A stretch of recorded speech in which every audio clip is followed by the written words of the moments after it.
If you like this video, please give it a thumbs up and hit the subscribe button as well as the bell to be notified of future videos. Thank you. Hello Internet, we are back once again. We have General Bornman with us. Thank you, sir. We are most welcome here. We are grateful for all your time. And today we're talking about senior command, I would say, because you're taking over the Messina district. I wonder if you can tell us about that. Of course, good afternoon and to all the viewers. Yes, this posting of mine started in 1989. I must just get my dates correct there. And remember, this was after the period of 84, 85, when we had the urban unrests. And prior to 89, my predecessor, General Jansen, had a very difficult time in Messina. A lot of landmines, a lot of civilians killed, and a lot of incursions by the ANC from the Zimbabwean soil. So this was very important that we curb the incursions, not going down further south and them terrorizing from the Zimbabwean soil the border area of Zimbabwe.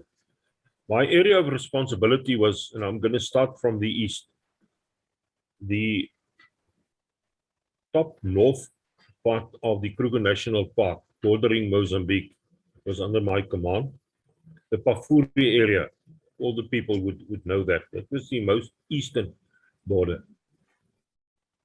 On the other side was a town called Chikwarakwara, and on the Mozambican side, they call it Chikwalakwala, but it's the same place.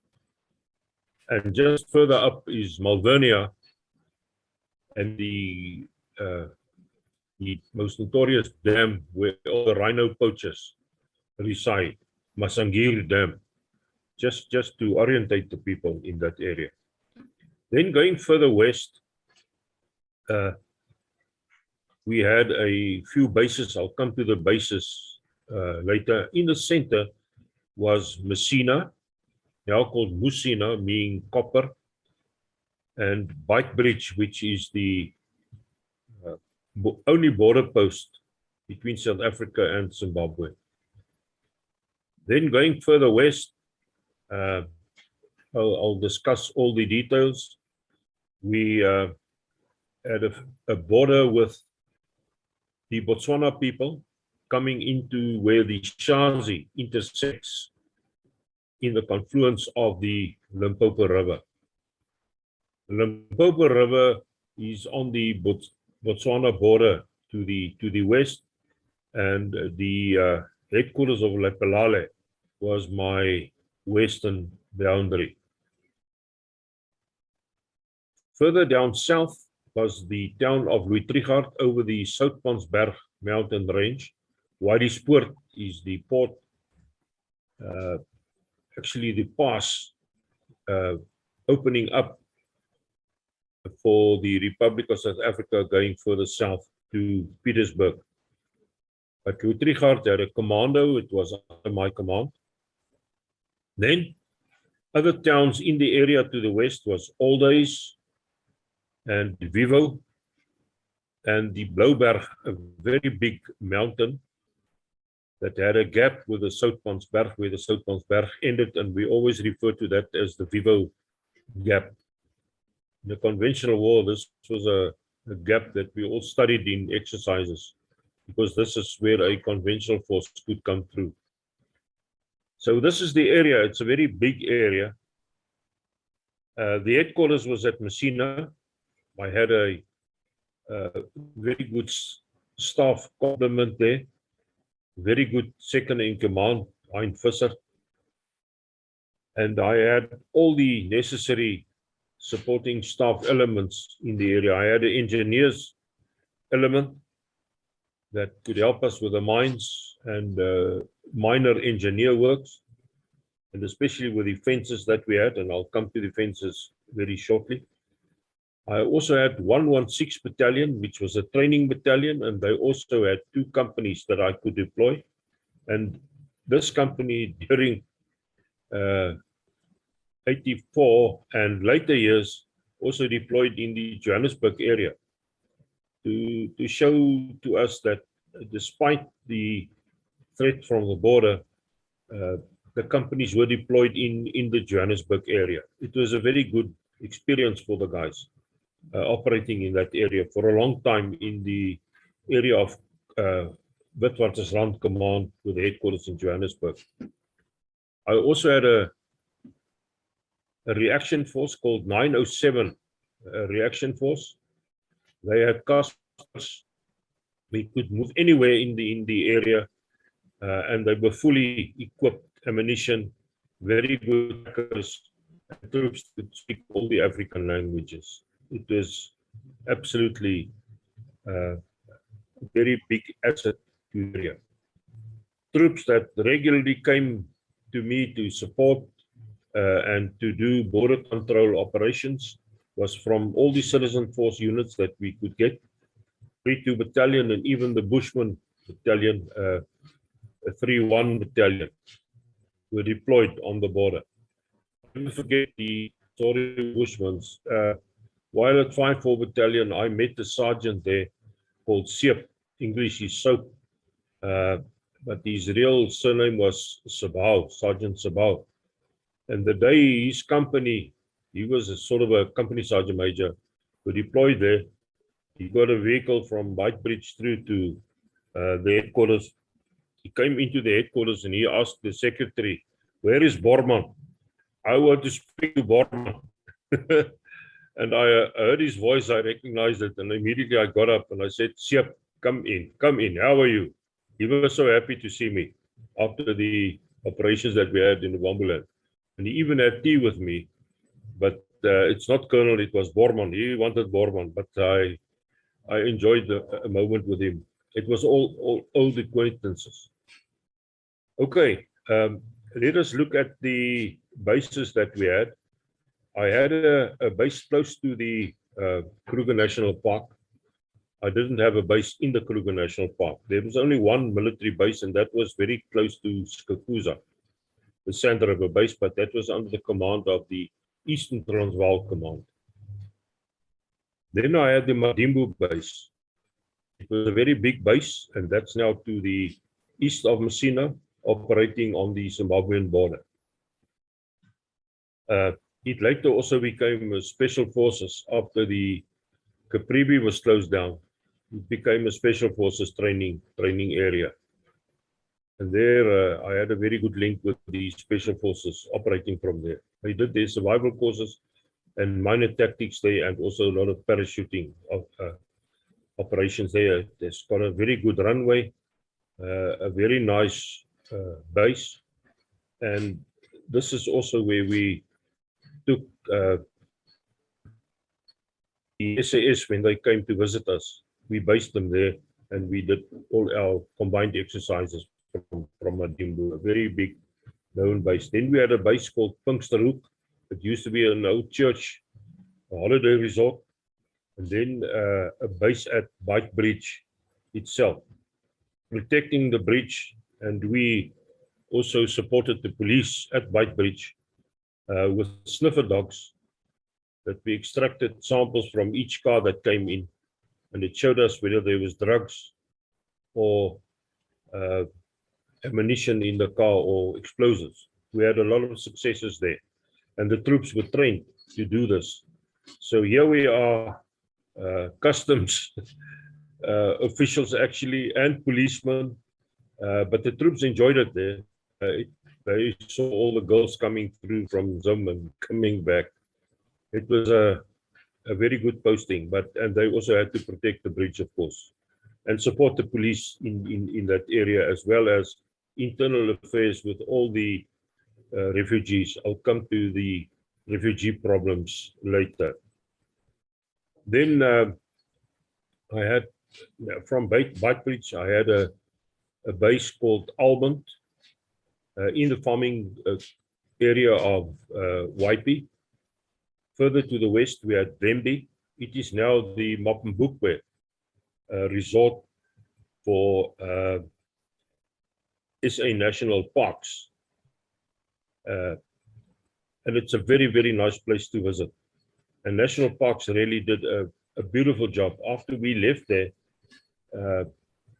they constructed a few resting camps, and they tell you the history of the Mapembukwe people, and they take you to that hill on top of Mapembukwe. You could see the whole area. It's a beautiful place, and I'm promoting people to go there and to go and visit there. And SANParks did a beautiful job in that area. That area is very close to us. It's nature's own, and we protected the wildlife there. And really, that's a place where your soul can catch up with your body. Then further to the west, we had a Pondrift base, and that is our western area. So you could see the span of command and control over this border area of Mozambique, the whole of the Zimbabwean border, and then to the Botswana border as well. At Vembe, the Shazi River comes in,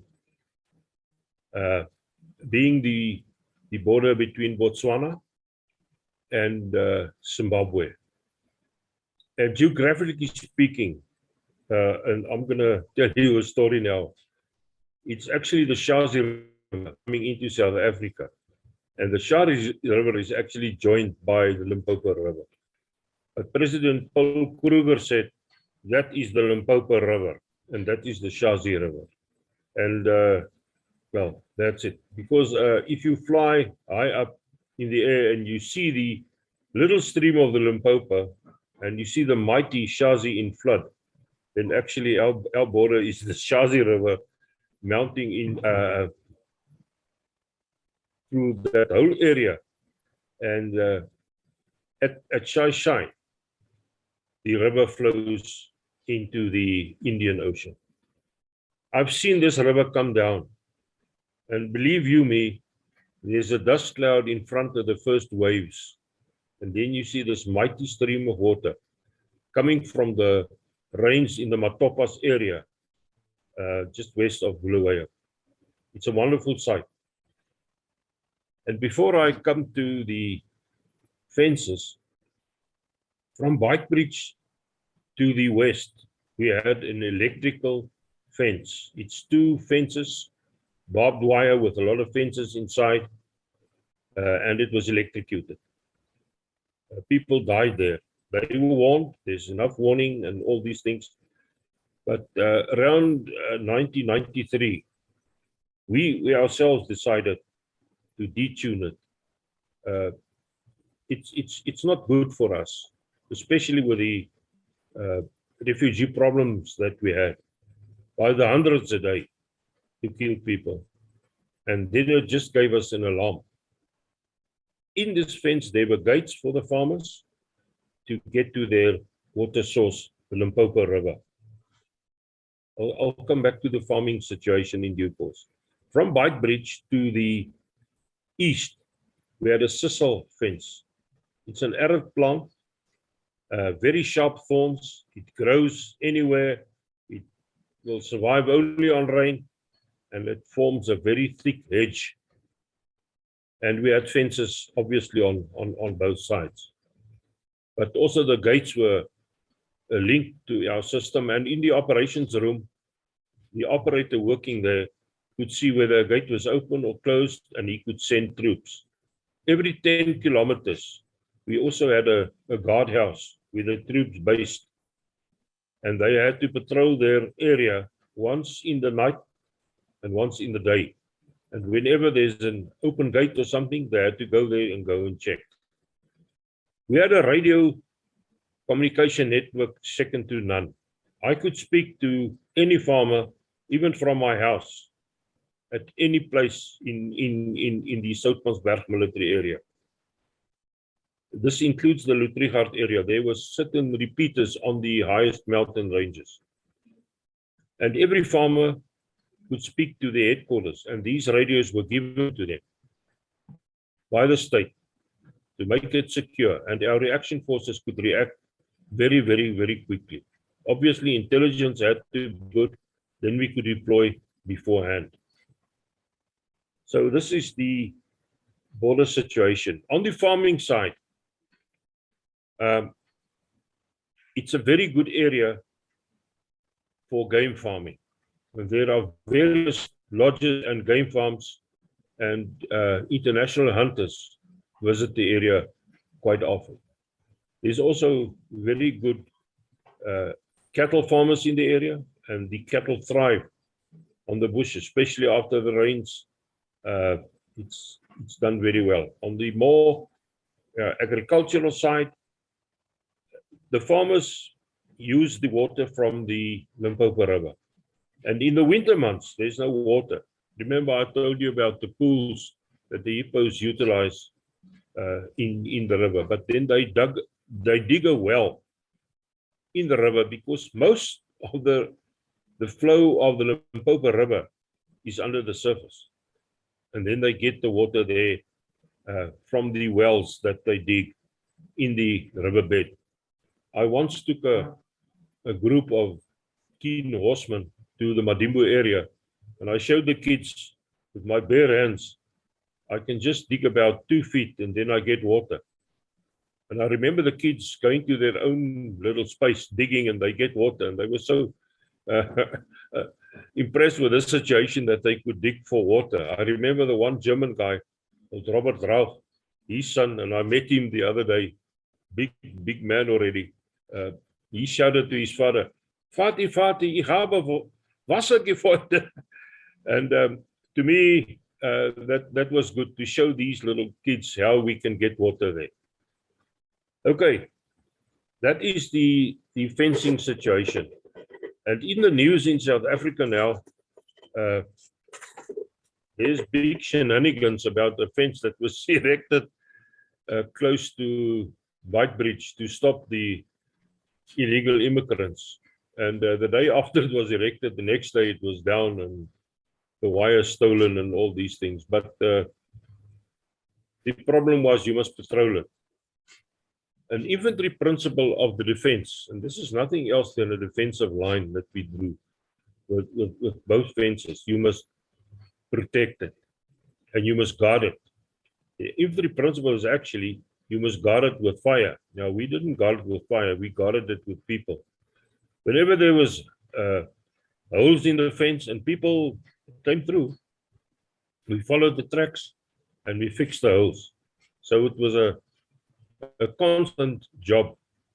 So the only difference between us and a farm is this is just one big farm, but we had to fix the fences on a daily basis, and the people were trained in that. So the problem with the latest fence at Beitbridge was they didn't protect the fence. That's the only reason. I feel sorry for them. At headquarters, we had a very good operations room from where we could operate, and we could do surveillance on areas, and we used the fences to give us early warning of any incursions, so forth. But intelligence is absolutely necessary. Coming down to own forces, there was a police station in Messina, and we had very good cooperation with the police. And we also had a very good police station at Louis Trichardt. And one of the commanders later was an ex-Kufu chap. He was still a constable when I met him in the operational area, and he became a lieutenant colonel there. Frans Pretorius, an excellent young man. And to the west, in old days, there was also a police station. He guarded over the Wembe area. Vivo didn't have a police station. Then there was also at the Soutpansberg area was a police station, a very small police station at the most western tip of the Soutpansberg.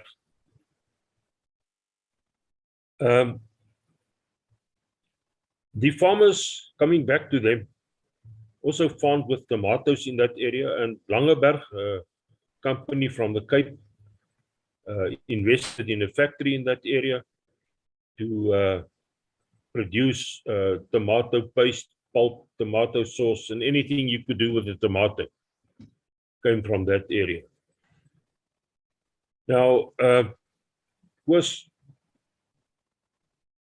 we also had good communications with the Zimbabwean people,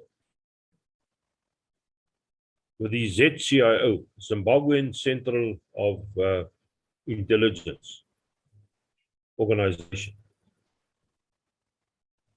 We had a monthly meeting with their police. Sometimes the soldiers were also there from Zimbabwe, but mainly the ZCIO and the police, and from our side, we also had the police and the military being there. Then we discussed border crossings and border problems, and after that, we had lunch together and we went home.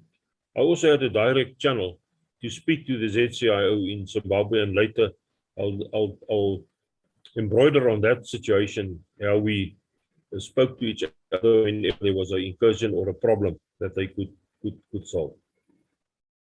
Crocodiles, big problem in the Limpopo. There's a farmer near the Pondrift area, Johan Boshoff. He's one of the biggest crocodile farmers in South Africa. Whenever there's a flood, his whole herd is down the Limpopo River going to Shai. But they breed very, very quickly, and he's a very competent farmer and a very, very good man there, a very strong man in that area. Also more to the Chappies area, from Messina to the east, very good citrus area, and their oranges are yearly exported to Europe and to America. Excellent products that they could produce. So from an agricultural point of view, we could see that this is an important area. The farmers tried paprika and green peppers and vegetables as well as watermelon. That was rather a smaller market, but it also brought a lot of revenue to the area. And the main revenue, apart from the farming and the crops that I mentioned, is from hunting in this area, and then of course tourism. Of course, at this stage, it's just the orientation of the situation. Are there perhaps any questions? Yeah, I love to ask questions. It's a first of knowledge, and I can drain it from you, and I'm grateful, and so are a lot of our people. Again, thank you. That area under your command, sir, there were definitely police counterinsurgency units there. I know a lot of my friends actually served in that area, and they used to call it the Devil's Triangle. There at the corner of Zimbabwe and Botswana. That's when they started coming over and they started planting their landmines. Now, perhaps we should just tell the people here who don't remember the history or perhaps don't know it. These landmines were not really at military bases. They were more on the civilian roads. Am I correct? Yes. Prior to my appointment, General Johan Swanepoel was confronted with a lot of landmines, and they normally planted the mines on the roads where the farmers use roads, and also the access roads that we had to go to these bases, mainly on the Kaftan, which was the code name for the electrical fence, as well as on the sisal fence. And they detonated those mines, military vehicles as well as civilian vehicles. But remember, we operated in that area in mine-protected vehicles, but the civilian vehicles were soft-skin vehicles, and it was terrible to see them detonating a landmine in that area. In my time, we picked up a landmine near the Wembe area, but our patrols saw it and we demolished it in situ, right there. So it didn't detonate any vehicle. And one of our logistical vehicles on the western side also detonated the mine, and the driver lost a leg there. So it was serious. No, it's and the drill was whenever there's a mine or intelligence that there could be mines in the area, we restricted the farmers to travel on the roads, still we swept the roads. In various military vehicles in the time of Colonel Swanepoel detonated landmines.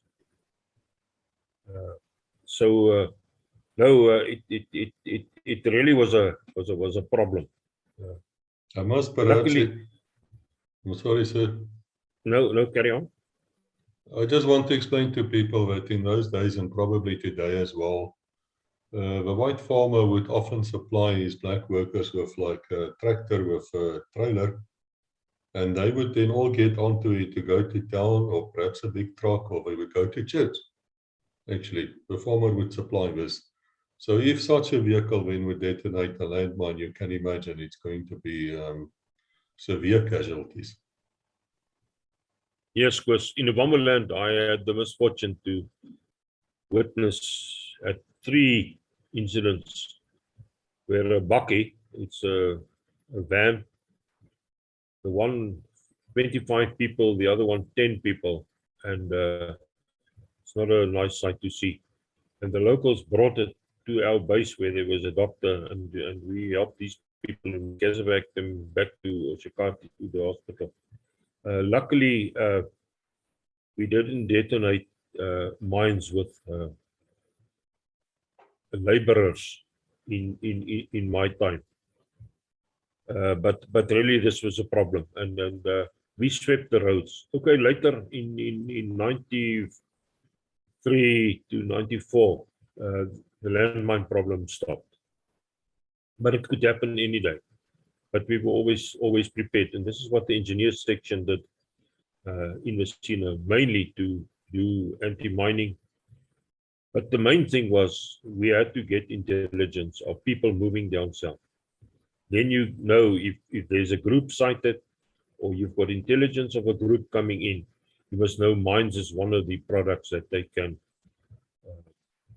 plant to harass you in this area.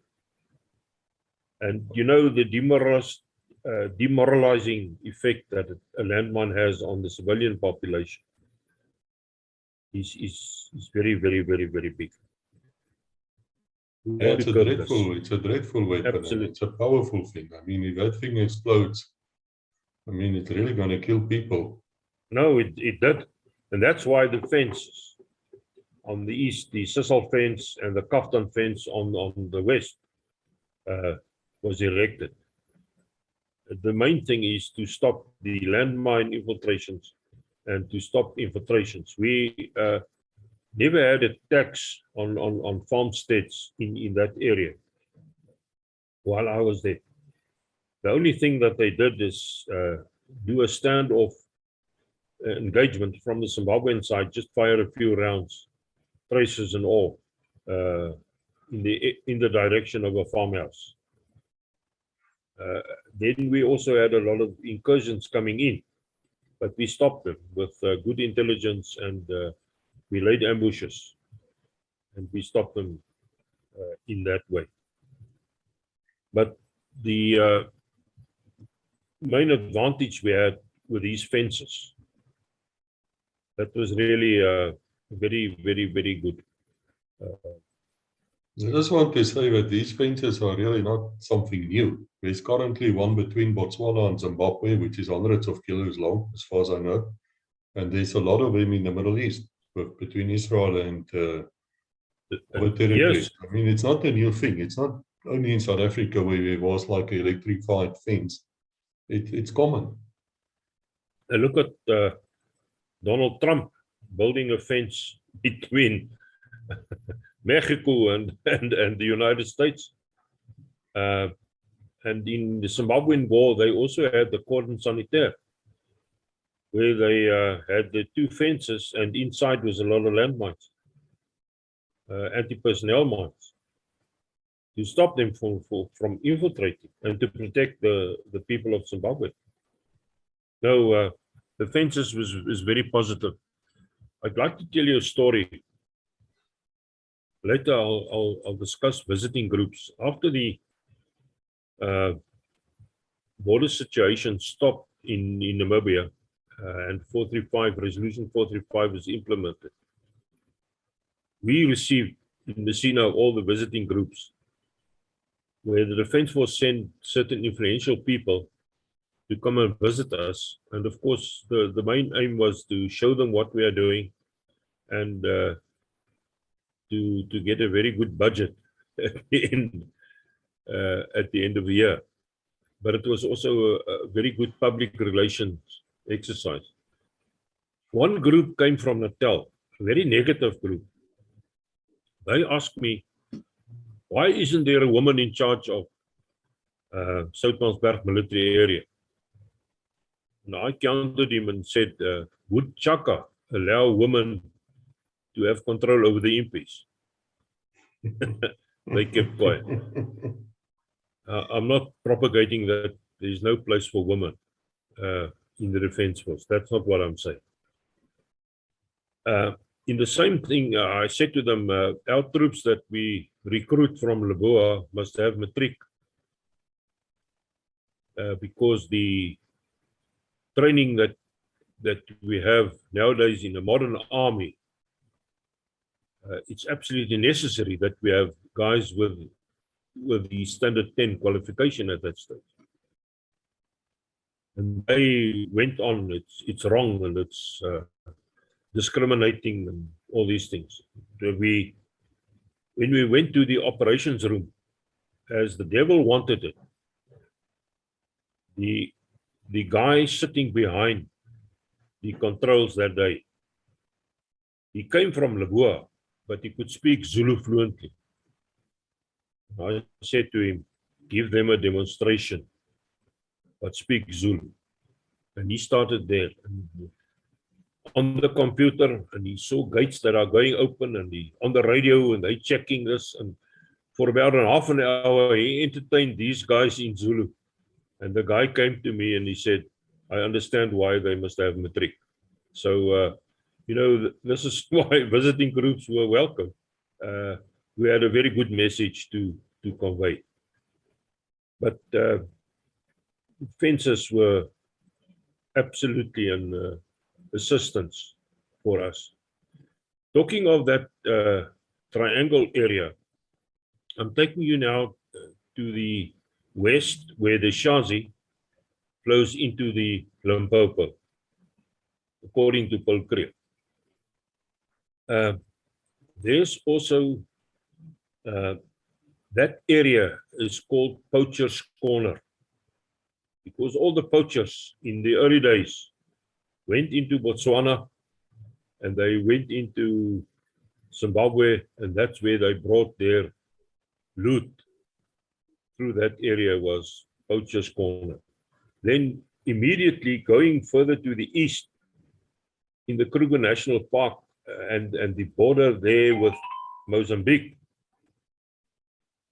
was called Crook's Corner. Especially in the gold rush time, this was the place where all the crooks, when they committed a crime in South Africa, where they ran over to Mozambique in that area. That's why it was called Crook's Corner. Very, very, very interesting area, and that links back to the old history.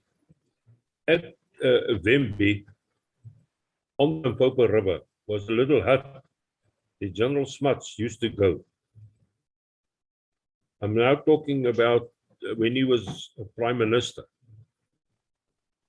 He flew up to Aldies, and then by car they drove him there, and then he walked. You know, he was also a botanist, and he walked and collected plant samples in the Zimbabwe area and the Botswana area, and of course in the South African area. And at this little hut, He sat and he did his thinking. That was his think tank. Okay, later years, the little hut was demolished and the corrugated iron was taken to Botswana or Zimbabwe or wherever to build a shack, or they had a use for it. He was very fond of going there. He was also very interested in the Mapambukwe situation. Yeah, it's a very interesting area with a very rich history.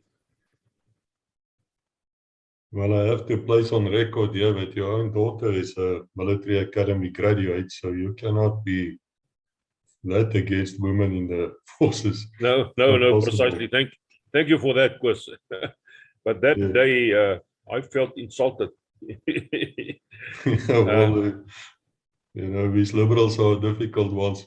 Did you ever joke about Paul Kruger's and the Jews when they asked for some land to build one of their temples? The synagogue. Synagogue, that's right. And then they only got half. Yeah, because they only believe in half of the Bible. That's right. That's it, sir.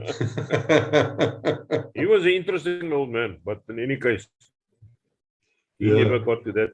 He never got to that area. You have to ask you. Yeah, I'm listening. No, please ask. I have to ask you a question, sir.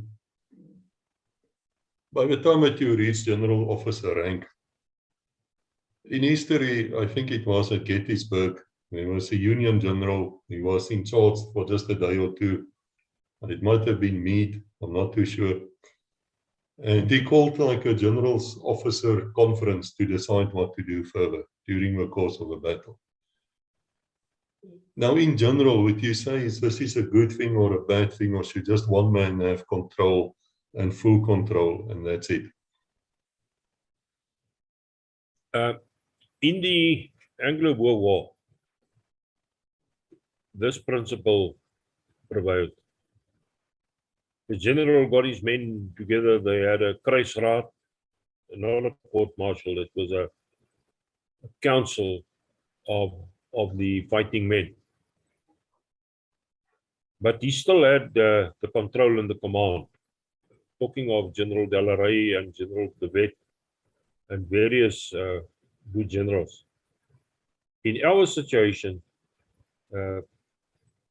command was centralized at the officer command. Obviously, I had my 2IC, I had company commanders, and I had my various staffs.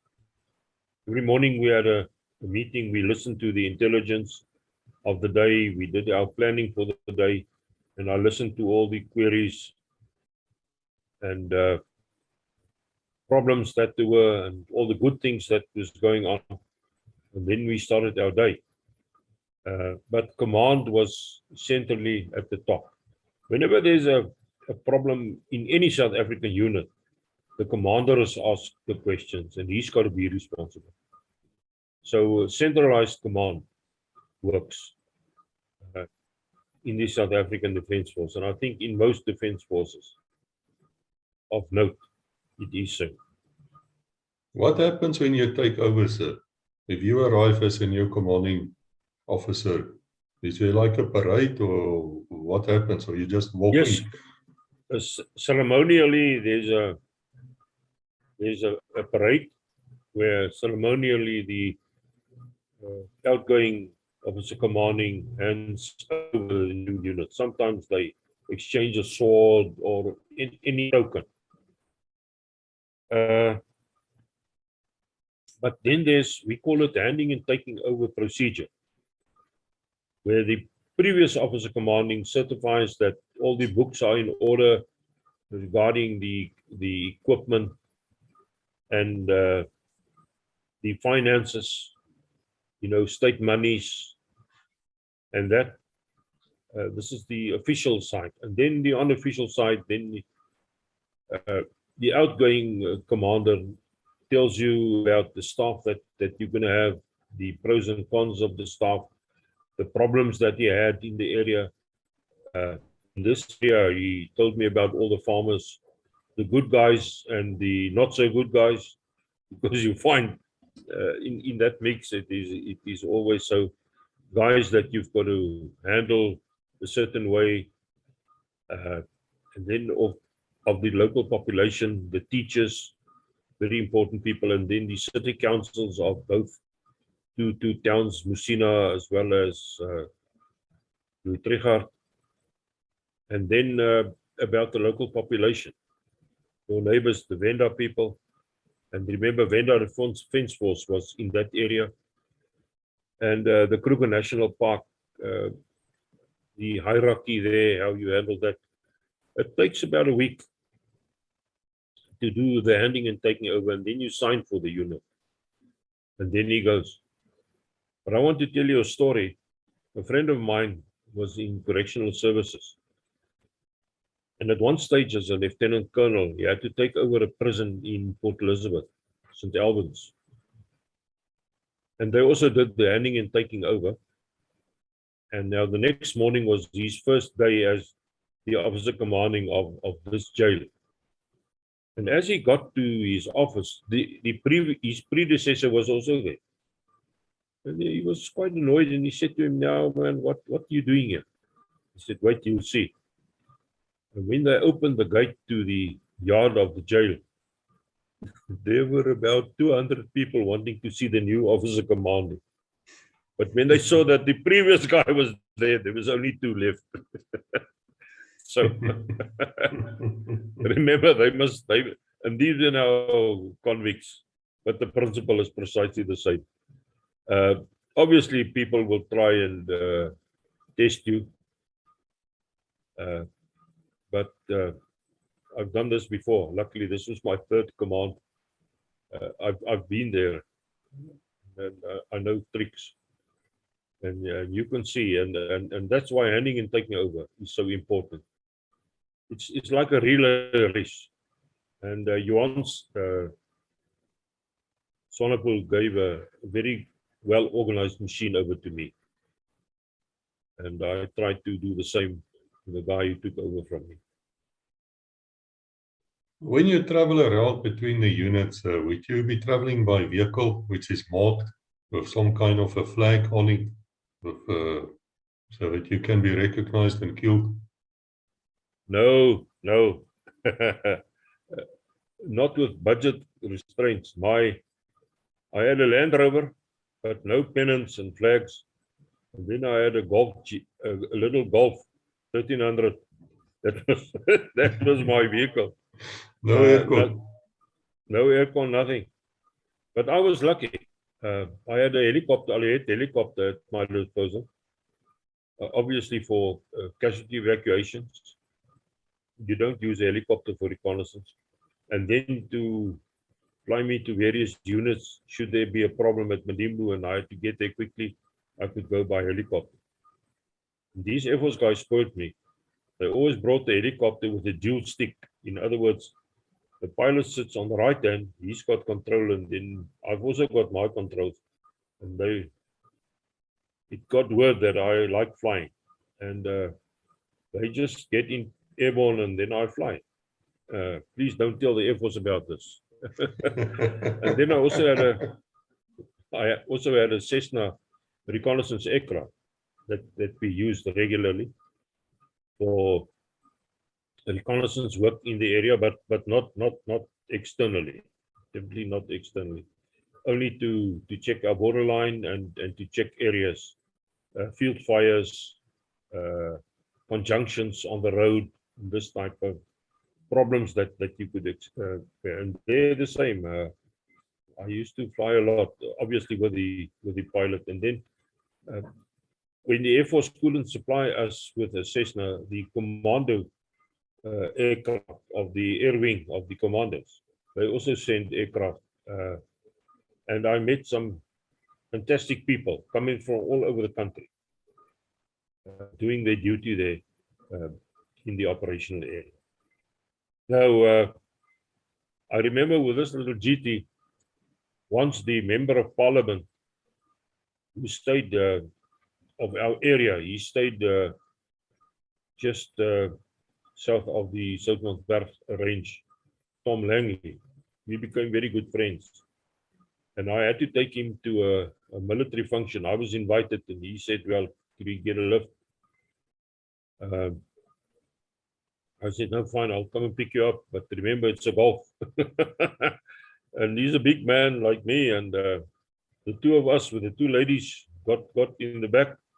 And yeah, this deputation from Messina got to Jansen for this big military parade. And Tom, well, he's late now. He promised me that he'll go and speak to the minister to give me a bigger car. It never happened. Not even a member of parliament's influence could help me with a bigger motor. But we were very mobile without a problem. No. And even special forces, we didn't do. And even, Chief of the Army.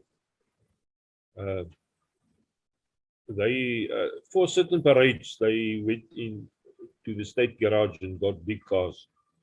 But let's be humble about the situation. I believe in my time in the police, unless you were Lieutenant Colonel, you couldn't even apply to have a car with air conditioning. And then you had to explain exactly why you needed it. Because we thought it was wrong to have it. In the first place, you could get a cold, but secondly, you will never adapt to the terrain around you. So, yeah, and the climate, yeah, most definitely. Okay, I want to ask you, Service. Sorry, you were about to say something. No.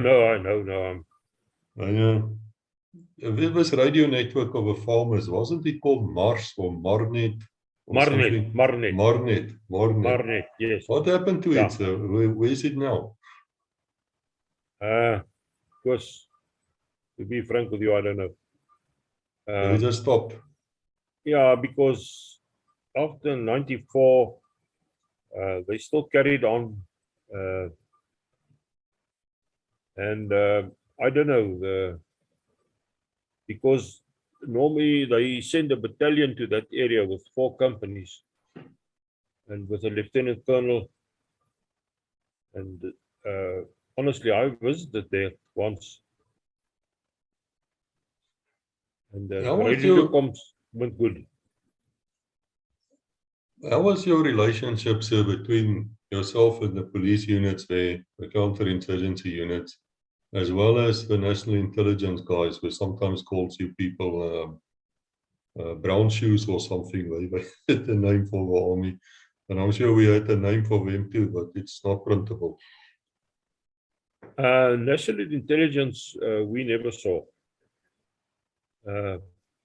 I know they had an office in Petersburg, but we never saw them. The Tin Police, counterinsurgency police, there was a major there, Hannes Marais, Shorty Marais, a very short guy. Actually, very good little chap, but he's also late now.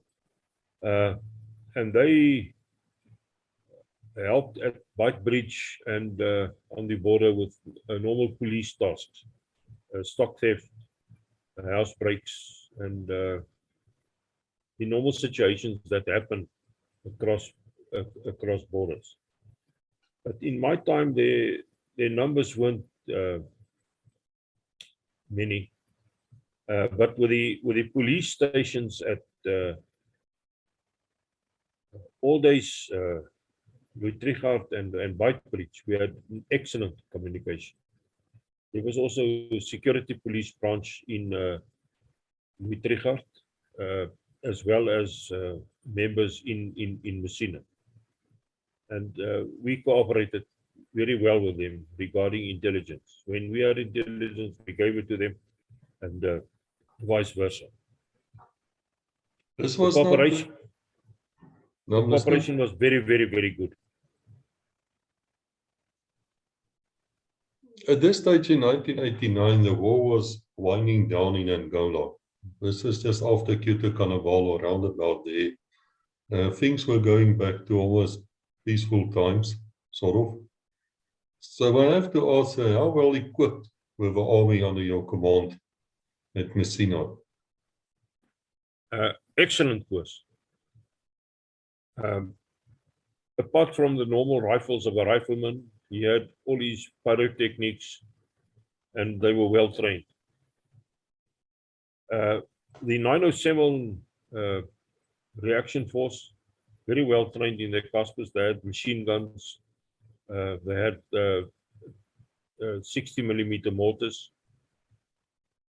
And in the bases, at certain stages, we also deployed our 81 Hotchkiss Brandt mortars. We had everything that we could have. We didn't have artillery. It wasn't necessary. And we didn't have armor. Also, we didn't deem it necessary, as well as mechanized infantry. We were motorized infantry. We had enough vehicles to operate and to deploy.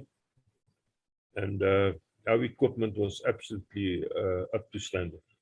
We had a very good quartermaster section. We had a light workshop troop. And we were ready to go at any stage. Should anything happen from either Botswana, Mozambique, or Zimbabwe, we could react until bigger forces could take over. In the case of a conventional threat, which never occurred in my time and not after my time as well.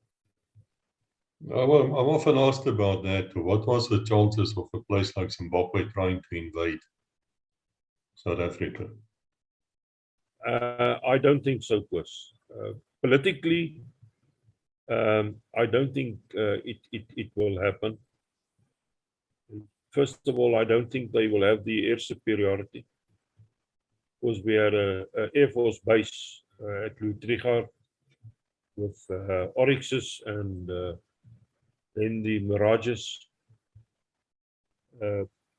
that could react immediately. They were not under my command, but we had very good liaison with the Air Force guys. All the old pilots from the bush were now in senior positions there at Louis Trichardt, and it was a happy family whenever we saw each other. And really, I don't think that was possible. It could happen. Now, out of Botswana, I doubt whether that would occur. And the same applies for Mozambique. The time that I was there and up till today, I don't think that's a reality. But things can change overnight, and the political situation can worsen. But at the moment, really, I don't envisage that. I don't think that could happen. Well, before you do such a thing, you'll have to build up your forces and logistics, and it will certainly be picked up. Absolutely. And listen, the defense force of Zimbabwe is good. So is this defense force of Botswana. We saw them in the Operation Bolias in Lesotho when we operated with them. Very well equipped, very disciplined. So I can vouch for them that they good troops. And they get along with our troops speaking Tswana, which is a Sotho language, without a problem. The same with the Zimbabweans. Just before I retired, I went over to Zimbabwe and I visited all their units. And really, it's a good defense force. And you hear good things during peacekeeping operations here in Central Africa. I'm talking about the Congo. On the Mozambican side, yeah, they also a force to be reckoned with if you go and operate there. But I doubt whether one of these three forces have got the capacity to cause a conventional threat into South Africa. Not at this moment.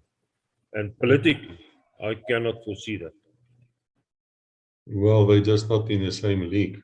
No matter how good they are, they're small countries in relation to South Africa. Is like the superpower of Sub-Saharan Africa. You can't take it away.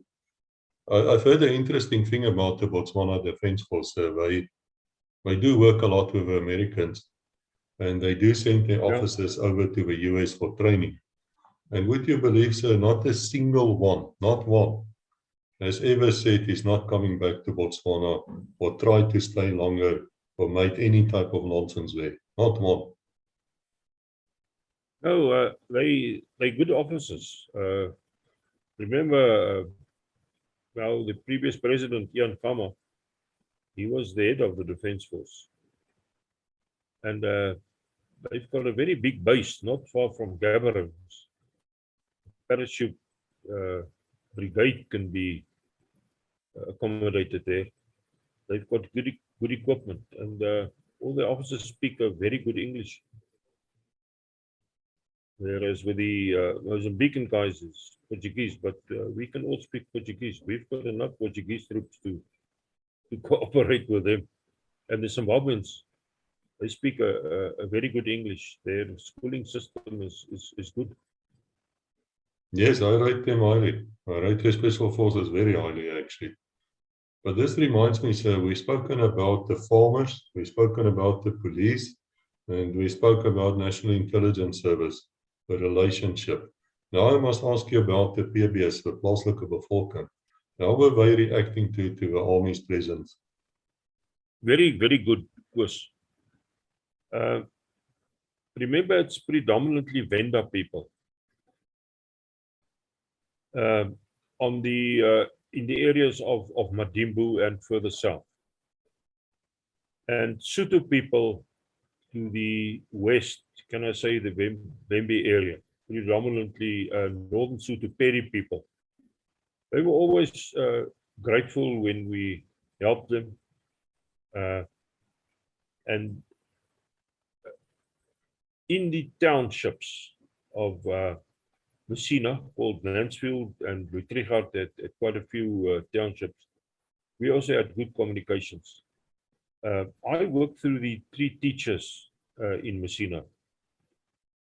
There was a Tsonga school, a high school, a Venda school, and then a Northern Sotho school. And these 3 teachers, whenever we had a visiting group, I invited them in the evening to come and speak to the people. And I had very good communication with them. Even in 94, when the ANC came with a drive to disrupt things at schools and to motivate their people to vote ANC, things turned a little bit sour.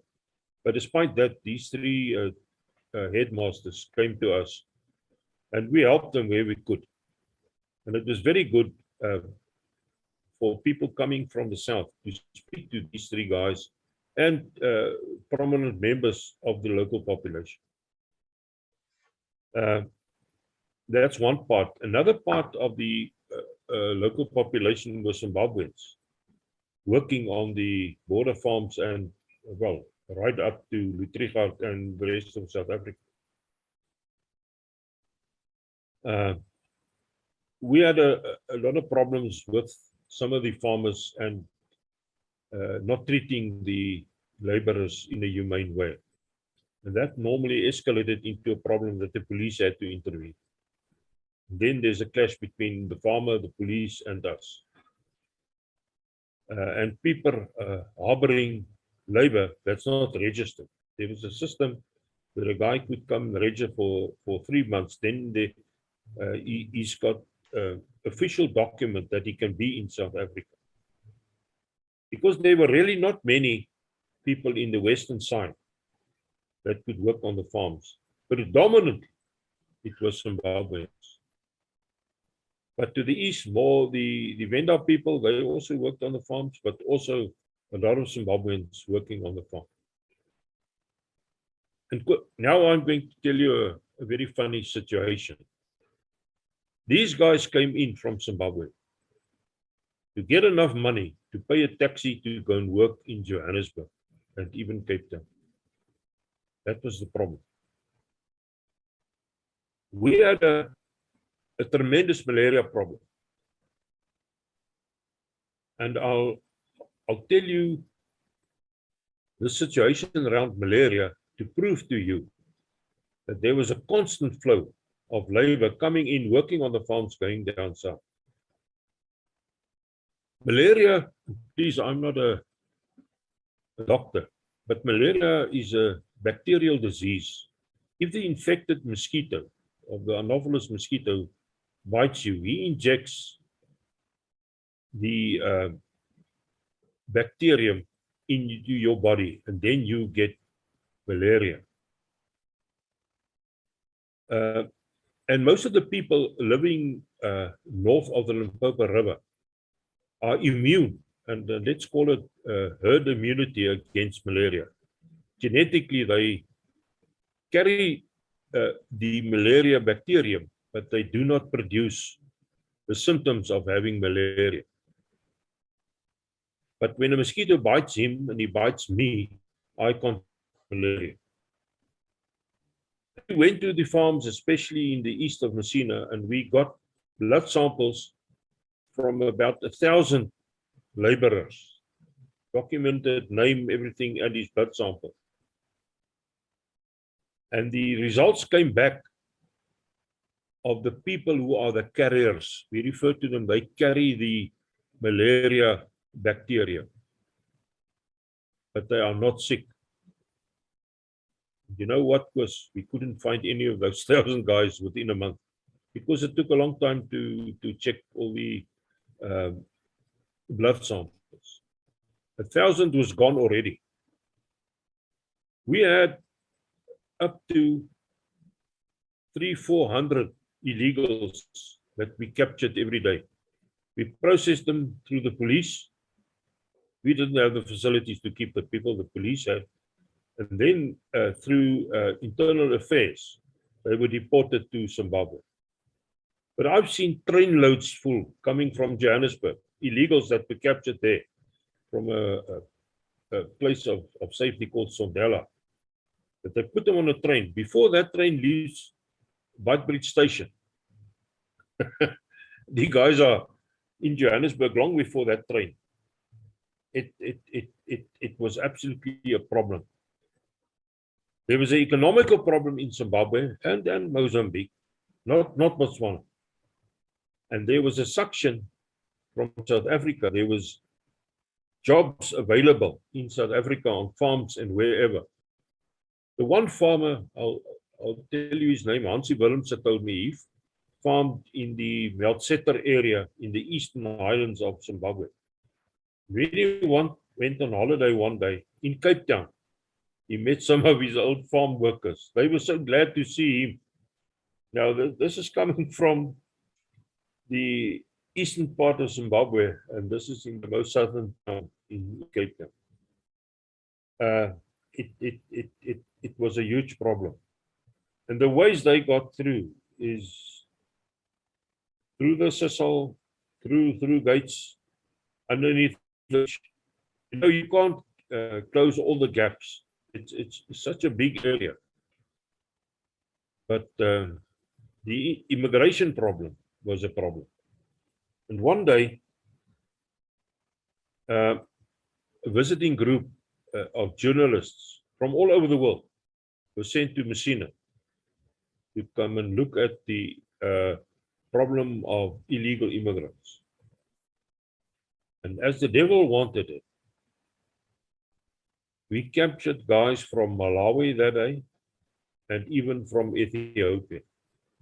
And their story was, they wanted to come to Johannesburg where the streets are laid with gold. They can get jobs there. And wherever they met any officials or anything, they just said, just go down south. Churches, mission stations, Islamic mission stations, gave them food and water and just go down south, go down south. This is how this guy from Ethiopia came down. Okay, the international press saw this, and they saw the migration of Africa coming through there in that area. It was a constant problem. Constant. Well, you know, so it caused problems for us too in the police, because we were patrolling that area and then you would pick up some spoor, some tracks. Now you start to follow up. And then you realize, but this guy's walking like a military man. He's trying to cover his tracks. He's doing things. But now you're like excited, you know, you're gonna hunt the enemy down. And often we would find them and they were old freedom fighters. They're not freedom fighters anymore. But they still had that training and instinct to cover their tracks, and causing a lot of confusion on our side. in the sense that we really started classifying them actually as terrorists instead of just normal civilians. Was very true. The ex-members of ZAPU, ZANU, and ZIPRA were the tour guides, collecting the people there, getting money, crossing over the border, and introduce them internally to a guy with a taxi or a collaborated bus. And so he made a living out of this. We captured them by the dozens. It's very true. And they taught the people how to do anti-tracking, because it's a group of 20 to 30 that he is a tour guide, in brackets, brings over to South Africa. It was a thriving opposition for him to make money. And of course, I felt very sorry for these people. Hunger, thirst, pregnant women, children. Yeah, it was a cruel situation. But this is Africa. And I said on a previous program, a river doesn't divide people, it brings people together. And another thing I want to tell you, Africa is always on the move. That's how our people came from Central Africa. And that's how me and my ancestors came from Europe, coming into the southern tip of Africa, going up north. People will always be on the move. We are not the only country with a refugee problem. If I think of the problems from Libya, Lebanon, the North African countries into Europe, we didn't have a refugee problem. Look at the Mexican problem in America. Trump and his wall that he wanted to build. It's extreme measures, but it's extreme problems. But it's, as you said, so it's no use to build a wall unless you patrol it and you actually... Precisely. It's like a landmine field. If you don't cover it with your infantry, we're just going to steal your landmine. It's not going to work. We're going to run away with your fence. No, that is absolutely so. Absolutely. But perhaps the one thing we didn't talk about in all our sessions together is tribalism. That makes for very unique soldiering, does it not? Oh, yes, of course. Absolutely. In the early days with the slave trade, the chief used to hand over a few of his men and women, and he got money or goods from the slave traders. The chief has got an influence on his people. There, in the Venda area, there were also a lot of chiefs and 4 main houses of royalty. In the Louis Trichardt area, you had also your Venda chiefs staying there, as well as enclaves of Venda in the Lutama Sentimula areas. And in the Vembe area of the Sotho people, there were also tribalism, tribes staying there. And in the Blouberg area, further south to Petersburg, very, very strong tribal hierarchy of the Northern Sothos people. Interestingly, at the western point of the Soutpansberg is a salt pan. That's where the name comes from. Salt Pans Mountain, directly translated from English. And there the Afrikaner voortrekkers met, and I'm talking of Louis Trichart's people, met with the Venda people, because they both needed salt for food and to preserve their hides and to make biltong, especially from the Boer side. And the Boers even gave them weapons to fight against elements coming from Mozambique. And never did we fight against the Boers. I'm talking about the pioneers with the Venda people, like they fought against Chaka and Silikats and these people. But tribalism plays a very important role. And no, I knew all the Venda chiefs around our area, and we spoke to them regularly. And these chiefs are actually powerful. I mean, as silly as that might sound for somebody outside of Africa. They are still very powerful today. They are very powerful today. They still have the tribal hierarchy, and they still do exercise their chieftainship, and they are recognized by the government, correctly so.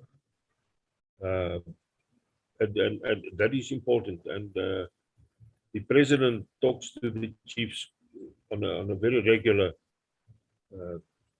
period, but not only the Northern Transvaal guys, the Tsonga people, as well as the Zulu people, the Basutus, and so forth. Those chiefs play a very important role.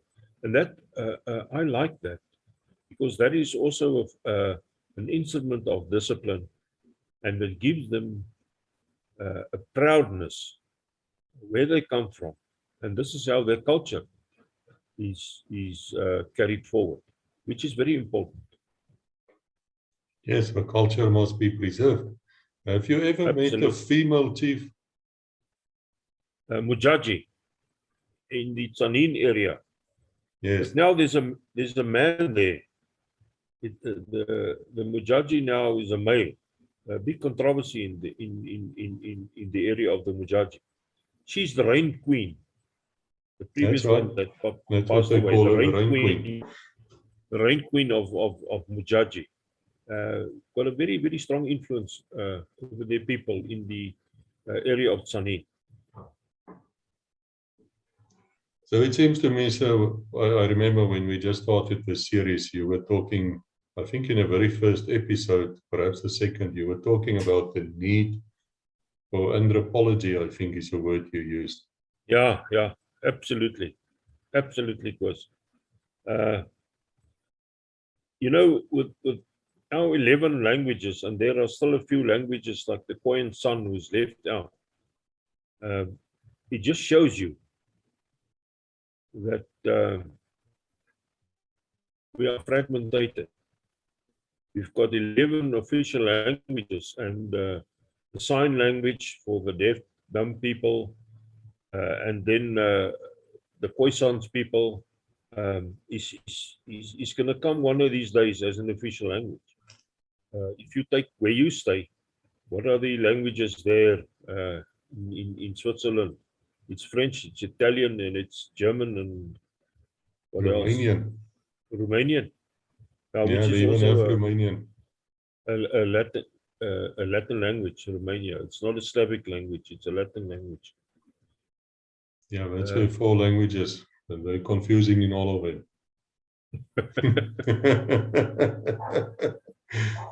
Of course, in closing, one interesting thing was while I was at the combat school, the officer commanding of South Transberg military area was one of my students. And here I am, and we went on a tour to evaluate him on his appreciation of his area. And now he's under my command, so I had to face my own work, but it went very well. The previous commander was a German guy called Mr. Arends. He was a lieutenant colonel, and then Andre Potgieter took over from him. And it was nice to work with people that you know in the area. So the backlash was very good. I'd like to tell you about a few incidents that happened. Once, and it was in 1993, the Limpopo River came down in flood. And we got a call from the ZCIO that just northwest of Messina, there's 2 herd boys trapped on an island, and the crocodiles are swimming around. I got the alouette, and obviously I always had to ask permission from Petersburg, where the Air Force headquarters was, with the command in Petersburg, and they said go. I went with the pilot and his engineer. We got to the island, but on the bank on the Zimbabwean side was about 400 people watching this situation. I was dropped, and we dropped a rope. We fastened the first one. We took him over across to Zimbabwe, let him go, and we took the other guy across. And there I saw the mother, his two brothers, grabbing these two little guys and holding them tight, and the people are clapping hands. Now, if that wasn't a promotional exercise, I don't know. Now, coming back, the Air Force commander asked who gave permission to fly into Zimbabwe? And I just said, I did. I mean, you had to drop them in Zimbabwe. Yeah, they really appreciate it. Talking of the ZCIO, whenever there was an incursion or an incident, a landmine, when they did a standoff engagement from Zimbabwe, we phoned them and we told them we don't like this. But you know, knowing politics, he was only an official and this is politics. I mean, Mr. Mugabe said the ANC can operate from there. One day, whilst we were at Madimbu, one of the ANC members came across, and near the Crook's Corner area, prior to that, we had a very big confrontation with the ANC. Shots fired and people killed. This guy broke away and he just gave himself up. Well, we cross-examined him and gave him to the police. So these things also happen. In 1992, Easter weekend. Now, at that stage, a lot of people went over to Zimbabwe for the Easter weekend. Very good tourist area. And what had happened the previous night before Easter Friday? The police on the Zimbabwean side and the truck drivers got into a clash. And it was all about women of ill repute. And 3 trucks were parked at the only exit into Zimbabwe. Obviously, we had a call from the ZCIO. Please, can we help? And I got my technical people with 2 recovery vans. We went over. For them, it was a grand exercise. Now we're going into in the uniform. I was in civilian clothes. I was off for that weekend, but not really. I was on duty. And we got there, and the one chief of the Zimbabwean police, ZRP, came with a big spanner, and he wanted to knock a window out so that we can get into the truck. And these guys said to him, no, don't break windows. And within 2 minutes, all 3 trucks were open. We linked the air power that the brakes could work, and within half an hour, these trucks were pulled aside and people could go back. Now, the trucks couldn't go back. I had to walk back because now this little road from Whitebridge was so congested. People, it was about 2 kilometers away instead of waiting for this gate to open. Now I had to go back. I walked. That's about 2 kilometers.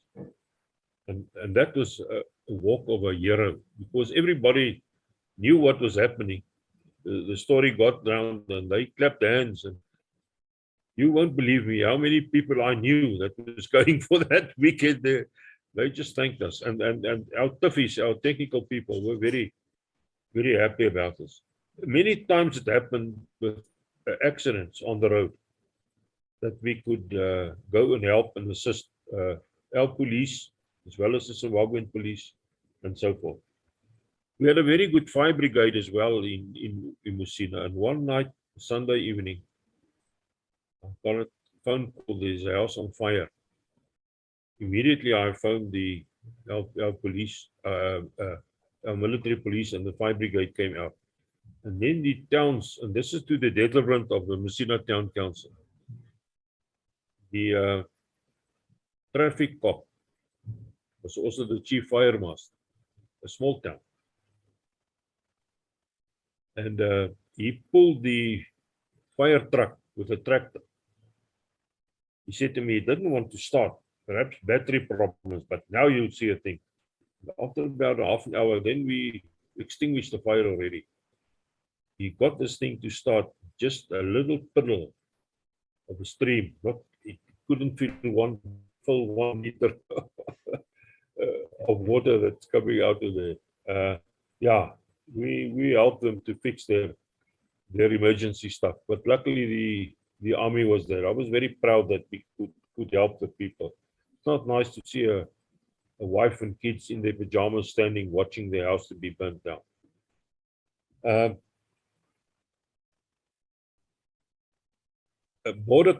Illegal border crossings. You know, troops are very naughty.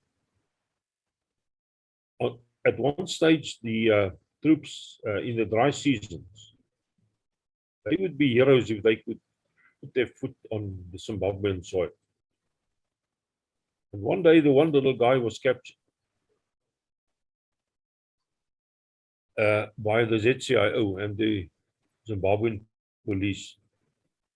Obviously, with our good communications, we found out that he's there, but it was far to the east, and they bring him to Beitbridge.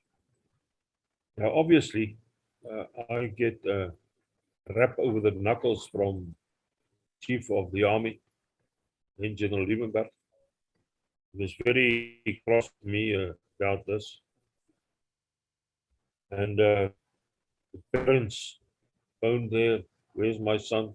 Obviously, the parents were informed. Son was missing, not in action, but believed to be captured in Zimbabwe. It's not a good story. We kept it out of the press. I went over to Beitbridge, got this little youngster back, and our first stop was at the police station. I asked the commander of the police station, can we use your phone? I said to him, you phone your mother now and tell her that you're back. And I phoned General Liebenberg and told him, everything is fine, the guy's here. And he was punished, but not severely. The other guy that did it was later a major in Special Forces. He was on a survival course at Madimbu. And he thought that the fish on the Zim side would be nicer than on our side, also in the dry river. And he was caught. And our people that could speak Shona went across. And the policeman on the other side said, wait a bit.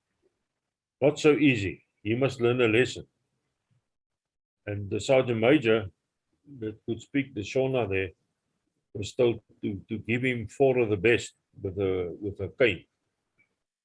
And this, he was then a lieutenant there to arch down, and he got 4 of the best from the sergeant major. Yeah, it was good days, but no incident. We didn't even write the incident report. So today, I'm not going to mention his name. He's a good friend of mine today. Then a very interesting story. It was in Johan Swanepoel's time in 1988. There was an incursion from the ANC.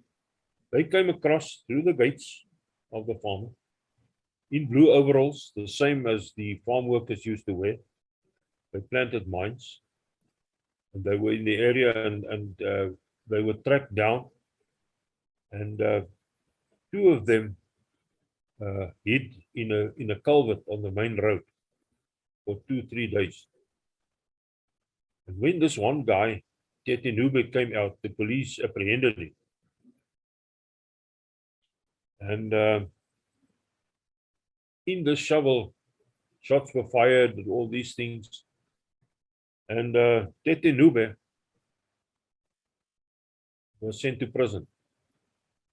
He was to be blamed for shots being fired at policemen. Policemen were killed, as well as landmines. He got the death penalty. When President Mandela came into power, he pardoned Tete Nube. He became a major in Special Forces. with the amalgamation of all the non-statutory forces. He was seconded to us, and the day that I walked in there, I saw the man. Prior to this, in '94, the ANC wanted Tete Nube and some other guy from ANC to come back to Messina for a hero's welcome. And I said to the ANC, listen, if you do this type of thing here, we cannot ensure that the local population is going to do something. We can protect them. You can try and protect them, but you cannot. I cannot guarantee the safety of these people. They stopped with this. And as I walked in, I saw Otete, and I, later that month, after I took over from Special Forces, I spoke to the guy, and we went through the whole story. And it was good to hear it from his side. And I told him about the hero's welcome that he would have had there in Messina, and luckily they didn't go for this. As I said, we had all the various elements of the African defense helping us with the border protection and the area protection. And thankfully, I can say that in my term, there were no farm attacks. I think it's to be thankful. It's not that we were so good. We also made a lot of mistakes. And we tried to support the community, which we did. And I still have friends there today in that area. Of course, I think I've covered. There are many things that we can talk about, but mainly the fences to the east and the west was really assisting the infiltrations. Cooperation with the Zimbabwean people was good, despite the political situation that Mugabe said the ANC could operate from there. And thankfully, after '94, I could hand over a command to Dries van Jaarsveld, was also a colonel. And I think the hostilities really stopped, and he could just carry the relay stick further. It was a great command. I had great staff. Just on a personal note, two of my daughters, I've got 3 daughters, married guys from the Messina area. So we've still got relations and relatives, and when there's a wedding there, they've got to go there, and it's nice to go back to the Messina area. Well, it is, of course, if a soldier of a different country steps onto your shores, it can be seen as an act of war. It can be seen as an invasion. It's actually a very, very serious thing, even if he's lost. Of course, mostly they won't go that far, but theoretically, it's dangerous. It's dangerous to cross a border if you're in a different military. No, definitely. Most definitely. I just want to ask that Major in Special Forces, a former terrorist, if I may call him that, he did pass all his selections, courses, phases, everything. No course. I don't think he would have passed it. And when we later speak to Frans Fourie, who was involved in the integration of these people, you'll hear more about it. But talking of Tete Nube, he was in our communications department, but he didn't deem it necessary to go through the cycle. Later, the first MK guy that passed the cycle was a young chap from East London. He was a provincial boxer, but a good chap. I really don't think he had a lot of experiences with ANC and in Cornelius. But he failed his pistol shooting exercise. which is one of the requisites that you've got to pass a certain standard in pistol shooting. And I know the operators were very costly because I said to them, I'm not going to fail the guy on this one subject. I think he needs training. And I got one of the best pistol shotters of Special Forces to training. And after 2 weeks, he passed. And he became the first badged operator of Special Forces. Tete Nube worked in the communications area. He later became a lieutenant colonel, and then he resigned and left the Defence Force. He's working in some other housing scheme of the ANC in Johannesburg. Okay, so he was He not an wrote operator. No, he was not an operator. Okay, I've got it now. I used him in one instant. By the way, it's the same major that was given a hiding in Zimbabwe without the international incident, and it's because the language made the grade of the two Shona speakers. He had to retrieve one of our vehicles that was in a foreign country north of Zimbabwe, and I sent him and Tete up to go and get our vehicle. And I always told him, listen, this long trip is part of your punishment that you are getting for that violation. You got your hiding, but your punishment is not over. And even Tete came back.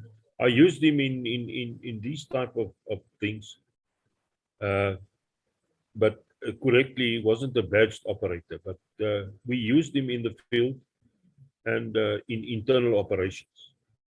He was skilled. He was really skilled, streetwise, and we utilized that. But he himself didn't want to go into the operations. One thing of him, while in the jail, he wrote a poem about him being a soldier of the MK. And in Durban, we had a museum, Special Forces Museum, which is now in Pretoria. When you come here, I really want to take you there. And we put Tete Nube's poem there to show that the integration is taking place, it's in process. And the parliamentary committee of defense came and they saw this, and they were very positive after that we are trying, as instructed in Special Forces, to integrate non-statutory forces people into Special Forces. It must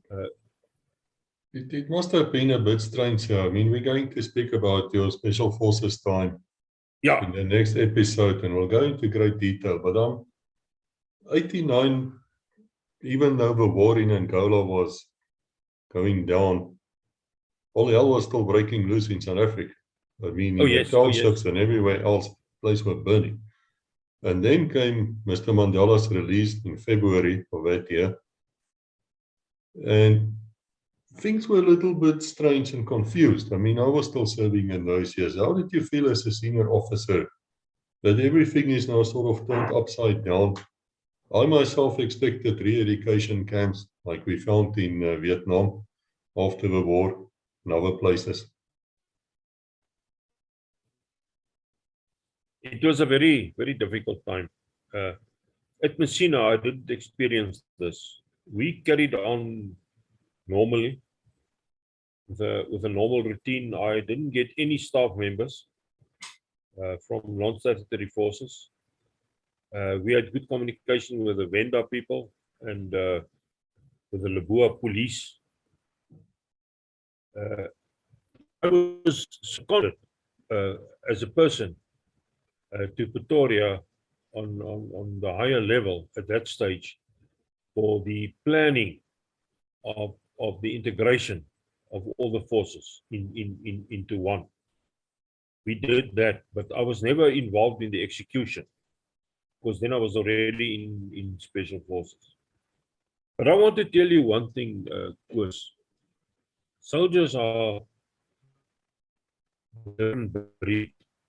I talk of my experience with the Cubans and the Papua people and the Swapo people. Once that is over, the war is over and peace is there, we're the first to take hands. I watched a clip the other night of a Colonel Kobus Turin. He was a F1 pilot with Johan Rankin, who shot down those 2 MiGs. And he said the same thing as an Air Force man. You know, the 2 MiGs that were shot down, they even met the people that bailed out, the pilots that bailed out, they met them. And they're still friends today. I saw this with Tetenube. There was another guy also with him, a major, but he deserted. But he was very ill. He had a very severe grade of diabetes. He just deserted. He couldn't take the discipline and this type of thing. These things happen. Well, it happened with some of our people too. But we are the first to take hands. Once the political masters have done their talks and they've drawn the lines that we can operate with empathy. The same with the Zimbabweans. I was there in Zimbabwe the war time. And here I sit and I speak to Zanla, Zipra, Zapu people. And if I meet Zimbabwean people here in South Africa, and you find them in all the hotels as waiters and at working places, I just ask him, where were you in the Chimaranga, which is the Shona word for the war? And then I know where he was at that stage. And then we've got a common ground to speak about. One says, I was still a little Majiba, I was a young man. The other guy said, no, I was Zipra or whatever the case might be. And then you start, and it's not a hostile talk. Where were you trained? What did you do? Then they ask me the same question, and it's all on a very friendly note. Don't. I mean, I wouldn't like it if they humiliate me and degrade me being a soldier in South Africa. And the same with him. Don't tell him that he's bad and all these things. It's all politics. I think we're very adult about it. I mean, I still got my own feelings and I've got my own reservations, of course, and things that I believe in, and things that went wrong. My eyes is not closed to that. But we've got to live with these people. They've got to live with us. And rather be a friend than an enemy. And as they say, make friends before you need them. That's a very true proverb. But soldiers are from a different kind. We've seen war in all the phases, and we've seen the spoils of war at a great extent. And when women and children are injured, I'm very sensitive to that situation. And these are things that haunt you. But luckily, one learns to live with them. And we are here to build, not to break down. And if guys like, and I'm going to be open now, guy like Julius Malema talk about war, he doesn't know what it is. He can't spell it. He can't spell it. He doesn't know what war is. It's not the solution.